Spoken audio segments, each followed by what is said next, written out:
I loved the KND growing up. For those who don't know, the Kids Next Door were a secret spy organization made of children. The show focuses on our main character, number 1, 2, 3, 4, and 5. They compose what is known as Sector V. Their mission was to fight against the tyranny of adult and teenagers. Until their 13th birthday, that said, because when they turned 13, most Kids Next Door were decommissioned and their memories were erased. It means that anybody could be a KND. Hell, am I a former KND operative? The show had a decent run and was wrapped up with number 1, the chief of Sector V, being sent to join the galactic Kids Next Door. But between all these wonderful adventures, there is still one question that was never officially answered.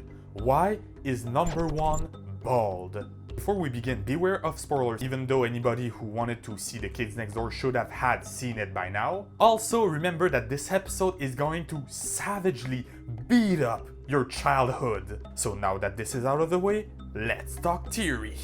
Let's start by what we know. In the episode Operation Daddy, Nigel, number 1, says that he used to have hair, but unfortunately it can't grow back, ever.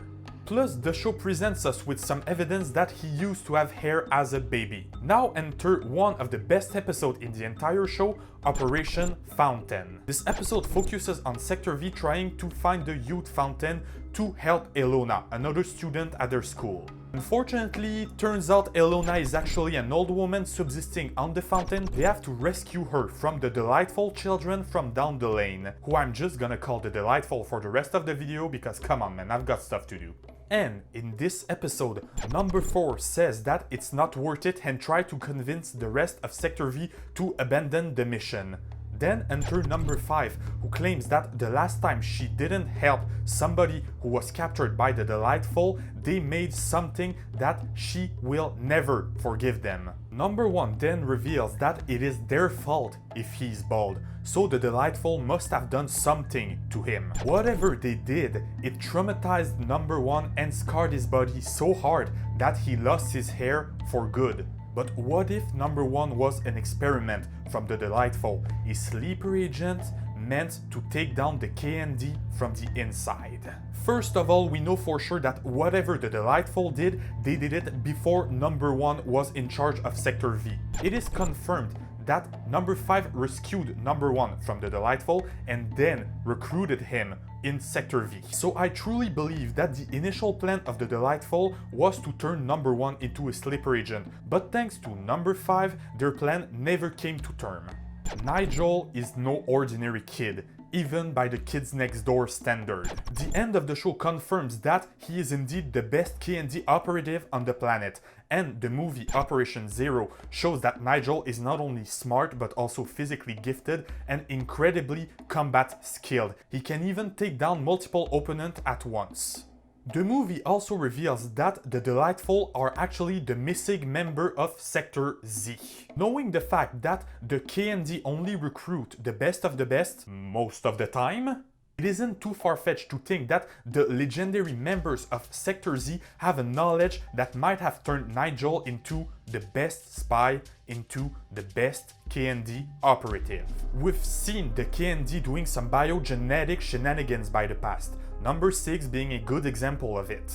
Once again, the legendary member of Sector Z who have the reputation to be among the best sector, among the best operative on the planet, clearly can alter a human body like Nigel's. Knowing the fact that before number 1 it was number 5 who was in charge of Sector V and that she is indeed one of the best operative, number 1 must have had demonstrated some off-the-chart abilities to take her place. But why choose Nigel? Why not another KND operative? Somebody who is high-ranked among the KND and who is highly trained. Because of his blood. Let's examine Nigel's lineage. Both his parents are former KND operative, his father himself being number 0, the legendary Kid Next Door who took down grandfather, the Dark Adult Overlord. But there is also the fact that Nigel is indeed grandfather's grandson, probably granting him some kind of superpower. Granted, he never demonstrated any kind of power, same for number 0, but what about father, Nigel's uncle, who seems to have some kind of power inherited from his father, grandfather? Okay, so Nigel is the son of number 0, the nephew of father, and the grandson of grandfather. Everybody's caught up? Good. When they were kids, Father and number 0 didn't have any trace of power. But with time, Father's power grew and he became the Kids Next Door's arch nemesis. Maybe number 0 does possess some power that he never used because they were never awakened, or that he chose not to use because he did not want it to turn into his elder.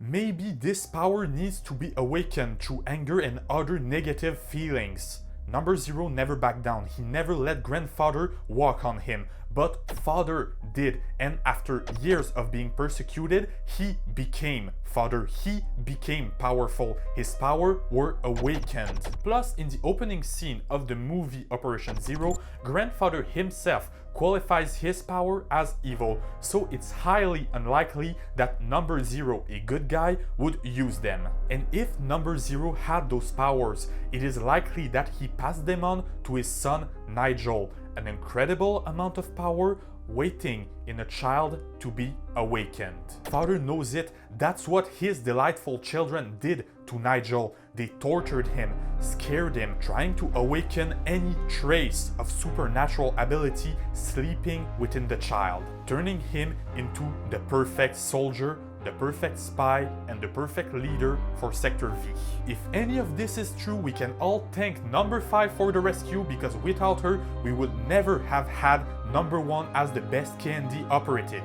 It would mean that number 1 is the best weapon, the best K&D operative, but also the greatest threat the organization has ever known. In the end, all I can say is that the K&D is one of those shows I really enjoy rewatching a few episodes once in a while. And if you don't know the show, try it, you might have a really good time. This is it, guys. Tell me what are your theories on the Kids Next Door universe in the comments down below. Also tell me which is your favorite K&D operative. Mine being number 4 because he's both awesome and hilarious. Yeah, I know, you gotta go save space kids up in Canada and stuff. But what about us here on Earth? We need you too, you know. I guess the kids next door think they need me more out there. Yeah, well, if you need any help, you'll call, right? Because you know we'll come running, right? Of course I know. You take care, okay? Then subscribe and activate the bell to be notified when a new video comes up. Follow me on Instagram to support my artwork, and go to my art palette account link in the description to purchase some of my pieces. Share this video with all your former K&D operative friends, and as always, thanks for watching.